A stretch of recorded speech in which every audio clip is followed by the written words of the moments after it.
Hey, how you doing? My name's Ryan, and today I'm starting the long process of making my own custom LEGO series based on The Office. So over the past couple of years, LEGO has shown quite the proclivity to making sets based on famous American TV sitcoms, such as The Big Bang Theory, Flintstones, Friends, and the upcoming Seinfeld set. All the while, fans of the American Office hoped that their favorite show would receive a similar treatment, especially in the form of a LEGO Ideas model submitted by the Office_LEGO. This set even reached the final round of LEGO Ideas before it was deemed not approved. In hindsight, I can see why.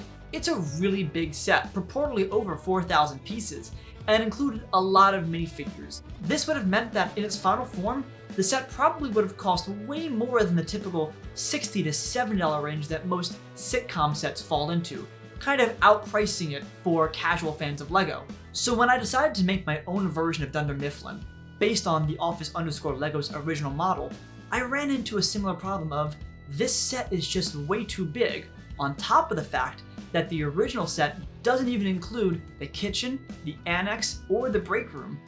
So in thinking more like LEGO, I thought to myself, what if I separated this from one set to a series of smaller sets?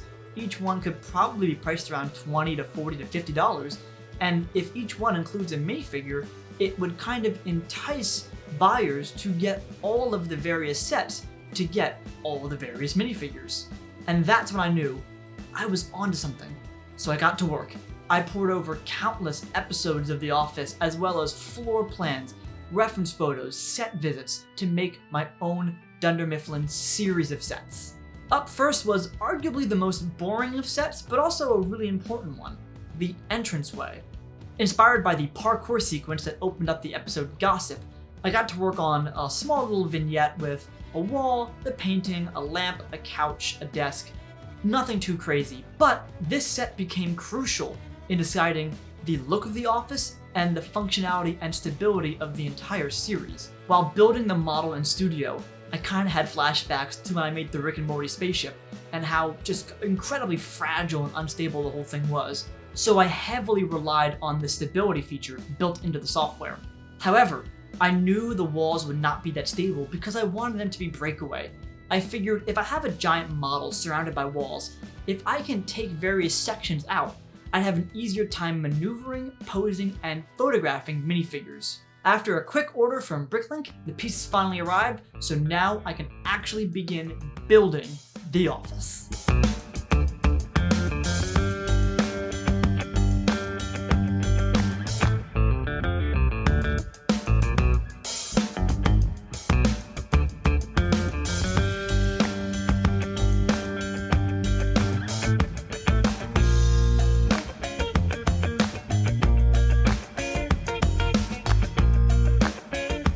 So the office entranceway is done, and I'm quite happy with it, because even though it's quite simple, it's actually very critical to the entire series. Here's why. Much like how the cafe corner is arguably the simplest of all the modular buildings, the design choices made in that set heavily influence every other set in the modular series, and the same thing goes here. In this set, I had to decide the structure of the floor, the height of the walls, and every other design element. The floors, for example, I chose to go with one row of plates followed by a row of bricks and then a second row of plates to give the most structurally sound floor. That choice also gave me the ability to add Technic bricks to various sets in the series so I can snap them all together when the time comes.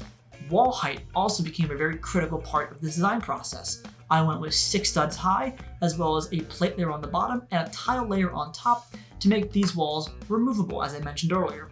Almost every element in this entranceway set influences a future design choice in another set, such as the sofas, for example. If I have another sofa in a future set, I need to make sure it looks like this one. Same thing goes with doors, lamps, floor lamps, desks, you get the idea. So while I'm happy that this set looks good, I'm really happy that it works, because that means that every other design choice and functionality choice that I made in all the other sets, I know are going to work. Now, one of the key elements to this project is going to be the minifigures. and I made 18 custom figures based on the various employees at Dunder Mifflin.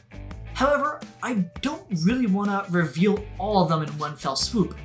Rather, I'm going to unveil each one with its corresponding set. And the figure included with the entranceway would be Erin Hannon.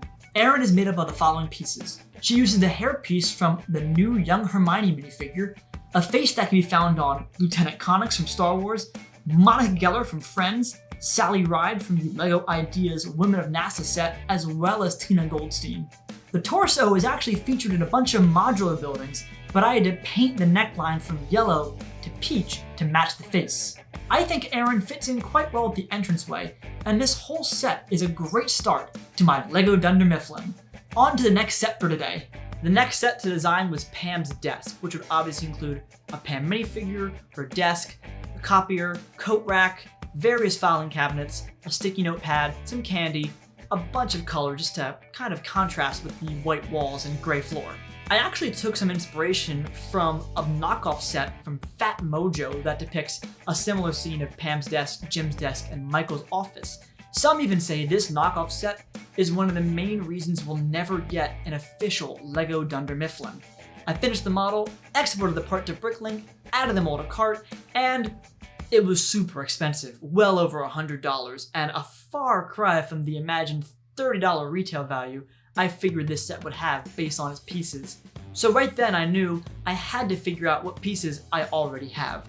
After hours of dismantling old sets, diving through bins of LEGO, and knolling out 3 base plates worth of pieces I think I'll need, I have a pretty cool visual, and also I was able to knock the price down to $20 for all the pieces I need for Pam's desk. Side note, I also made a couple bulk orders of pieces I know I would need a lot of, such as chairs, telephones, door frames, and glass. And after a couple days of shipping, the pieces finally arrived, so let's build Pam's desk. One of the things I think I did pretty well with Rick and Morty and really well with Dunder Mifflin is instructions. I actually designed the model with steps in mind, so I wasn't going back after the fact and assigning various pieces to different steps. It made designing really easy, and it should make building even easier.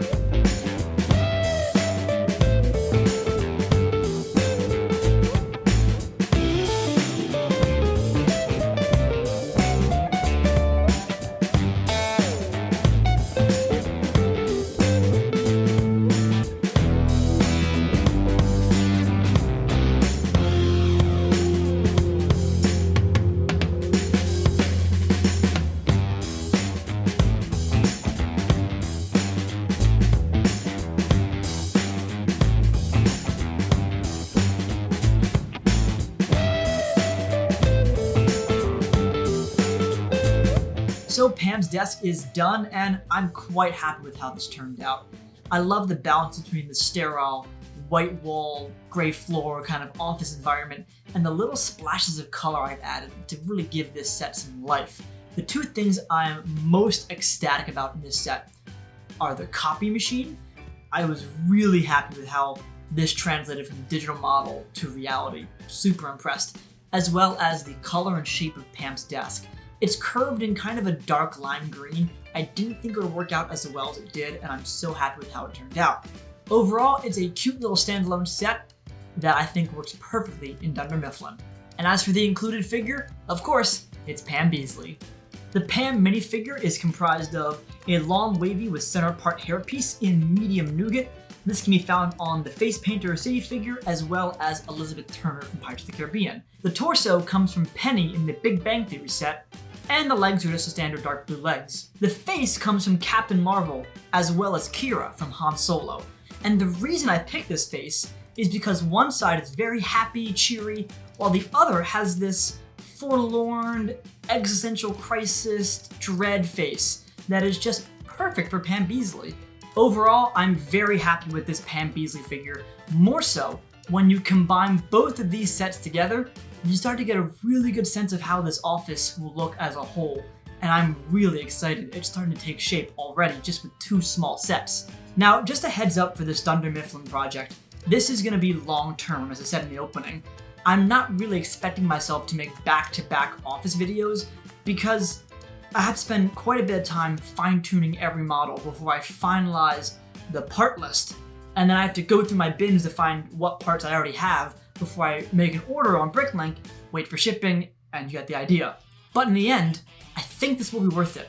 This is going to be a great journey of finding out how to make the best model on Studio with the most stable pieces and great design elements. Also finding new inventive ways to lower your price on Bricklink as you order more and more pieces. And just to give you one more cherry on top about why I'm excited about this project, I think when it's done, it might be close to 1 meter long.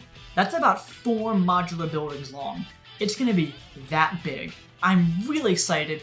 I cannot wait to build more sets. And as always, if you like this video, be sure to subscribe to the channel, and thanks for watching.